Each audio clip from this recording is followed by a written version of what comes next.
የደም ግፊት የስትሮክ አደጋ ሊያመጣ ይችላል። ስትሮክ ደግሞ በድንገት ለሞት ሊዳርግ ይችላል። ታዲያስ ስለ ስትሮክ አጠር ያለ ውይይት አብረን እንወያያለን። ቆይታችሁን ከኔ ጋር እስከ መጨረሻው በማድረግ ተከታተሉኝ። ታዲያስ ጤና ይስጥልኝ የጤና ኬር ዩቲዩብ ቻናላችን ቤተሰቦች እንዴት ናችሁ? ደህና ናችሁ? እግዚአብሔር ይመስገን። ይሄ በየሳምንቱ ስለ ጤናችን በተለያየ ርዕስ ዙሪያ ላይ አብረን የምናይበት ፕሮግራም ነው። ታዲያስ የዛሬ የመወያ ርዕሳችን የሚሆነው ስለ ደም ግፊት እንደዛም ደግሞ ደም ግፊትን ተከትለው ስለሚከሰተው የስትሮክ አደጋ ነው። ስትሮክ ማለት ወደ አእምሮአችን የሚፈሰው ደም በድንገት በመሃል ተዘግቶ ሲቆም ወይም ደግሞ በአእምሮአችን ውስጥ የሚፈሰው ደም ቧንቧው ተበጥሶ ወይም ደግሞ ብሬክ አድርጎ ወደ አእምሮአችን ውስጥ ደም ሲፈስ ነው። ታዲያስ በአሁን ጊዜ በስትሮክ አደጋ በጣም ብዙ ሰው እየሞተ ነው፣ እየተጎዳ ነው። እንደዛውም ደግሞ ፓራላይዝ እየሆነ ለተለያየ ችግሮች እየተዳረገ ነውና ከስትሮክ አደጋ እንዴት ራሳችሁን መጠበቅ አለባችሁ፣ እንደዛውም ደግሞ የስትሮክን አደጋ ምልክቶች እንዴት መለየት እንችላለን የሚለውን አጠር ያለ ውይይት አብረን እንወያያለን። ቆይታችሁን እስከ መጨረሻው ከኔ ጋር አድርጉ። ለቻናላችን አዲስ ከሆናችሁ ሰብስክራይብ፣ ላይክ፣ ሼር በማድረግ ቤተሰብ ይሁኑ። ወደ ውይይቱ አብረን እንለፍ። ታዲያስ አንድ ሰው በስትሮክ እንደተጎዳ የምንለይበት ዋና ዋና 4 ነጥቦች አሉ። እሱም ፋስት ተብሎ ይጠራል። ማወቅ ያለብን ዋና ዋና እነዚህ 4 ነጥቦች የመጀመሪያው ኤፍ ፌስ ድሮፒንግ ነው። ፌስ ድሮፒንግ ማለት የፊታችን አካል በቀኝ ሊሆን ይችላል ወይም ደግሞ በግራ በኩል ሊሆን ይችላል ወደ አንድ በኩል ሲወላገድ ነው እና አፋችን ጠመም ሲል በተጨማሪ ደግሞ በዛ ጠመም ባለ በኩል የመደንዘዝ ባህሪ የሚያሳይ ከሆነ የስትሮክ አደጋ ምልክት ነው። ታዲያስ በዚህ ወቅት ማድረግ ያለብን ያንን ሰው ፈገግ እንዲል እናደርገዋለን። ፈገግ ማለት የሚያቅተው ከሆነ በቀጥታ የስትሮክ አደጋ አጋጥሞታል ማለት ነው። ይሄ ማለት በአንድ በኩል የመደንዘዝ ባህሪ የሚሰማው ከሆነ ፈገግ ለማለት ያስቸግረዋል። ይሄ ማለት የስትሮክ አደጋ ችግር አጋጥሞታል ማለት ነው። ሁለተኛው ኤ ነው። ኤ ማለት አርም ዊክነስ ብለን የምንለየው ነው። አርም ዊክነስ ማለት የእጅ መድከም፣ የእጅ መዛል ስሜት መሰማት ነው። እንደዛውም በተጨማሪ ደግሞ የአንድ እጅ መደንዘዝ ባህሪ ማሳየት ነው። ታዲያስ በዚህ ወቅት ማድረግ ያለብን እጃችን ወደ ላይ መያዝ፣ ሁለቱንም እጅ ወደ ላይ እንይዛለን። በዚህ ወቅት አንደኛው እጃችን ወይም ደግሞ ሁለቱም ሊሆን ይችላል ወደ ላይ ስንይዘው የሚያቅተንና ወደታች የሚወርቅ ከሆነ ይሄ የስትሮክ ምልክት ነው ማለት ነው። ሶስተኛው ኤስ ነው።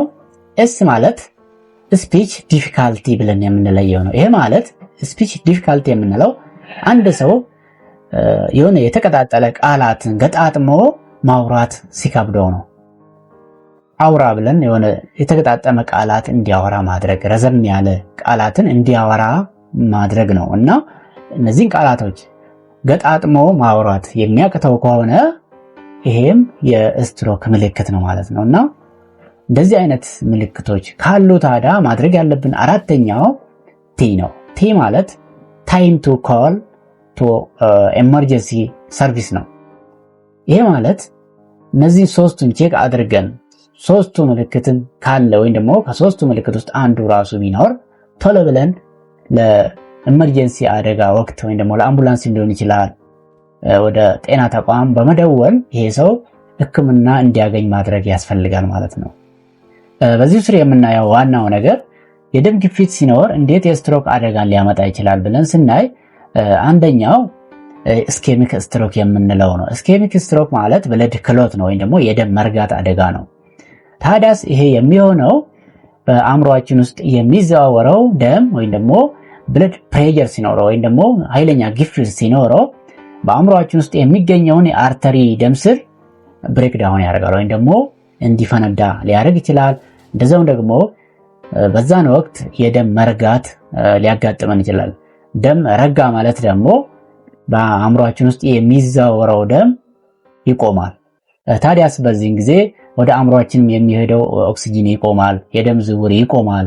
የስትሮክ አደጋ በማጋጠም ለሞት ሊዳርግ ይችላል ማለት ነው።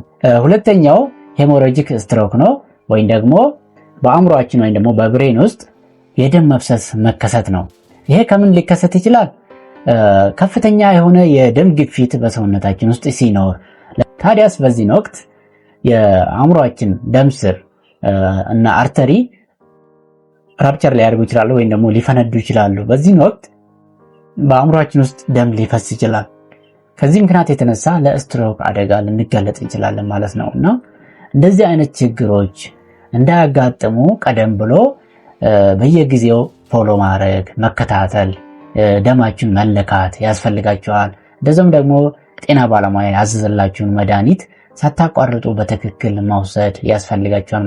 ሌላው ማወቅ ያለባችሁ ዋና ዋና 2 ነጥቦች፣ አንድ ሰው በስትሮክ አደጋ ተጎድቶ ድንገት ወድቆ ካገኛችሁ ማድረግ የሌለባችሁ ነገር የመጀመሪያው ውሃ ወይም ደግሞ ምግብ መስጠት የለባችሁም። ምክንያቱም ይሄ ሰው በዛን ወቅት ራሱን ላያውቅ ይችላል።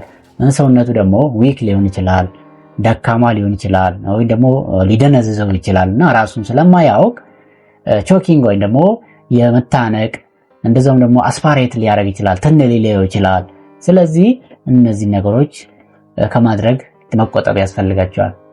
እንደዛውም ሁለተኛው ዋናው ነገር ማድረግ የሌለባችሁ አስፕሪን የሚባል የደም ግፊት መድኃኒት በዚህ ወቅት መስጠት የለባችሁ። ምክንያቱም ይህን መድኃኒት በሰጣችሁ ቁጥር በሰውነት ውስጥ የሚገኘው ደም ይቀጥንና ቶሎ በከፍተኛ ደረጃ የደም መፍሰስ እንዲጨምር ያደርጋል። ያኔ ደግሞ የደም ፕሬሸር ቶሎ በፍጥነት እንዲወርድ ያደርጋል እና ደም በሰውነት ውስጥ ወይም ደግሞ በአእምሮ ውስጥ በጣም እንዲፈስ ያደርጋል። ይሄ ደግሞ ትልቅ የራሱን የቻለ አደጋ ያመጣል ማለት ነው እና እነዚህን ነገር ከማድረግ ይልቅ ቶሎ ብላችሁ ወደ ሆስፒታል ወይም ደግሞ ወደ ጤና ተቋም ማድረስ እና እንዲታይ ማድረግ ያስፈልጋቸዋል። ዛሬ ያየነው አጠር ያለ ስለ ደም ግፊት ወይም ደግሞ ከደም ግፊት ተከትሎ የሚመጣው ስለ ስትሮክ አደጋ ይህን ይመስል ነበር። በዚህ ስር የተለያየ አይነት ሀሳብና አስተያየት ካላችሁ በኮሜንት ስር ጻፉልኝ፣ አብረን እንወያያለን። ቆይታችሁን ከኔ ጋር ስላደረጋችሁ በጣም ከልብ አመሰግናለሁ። ደህና ሁኑ። ቸር ሰንብቱ።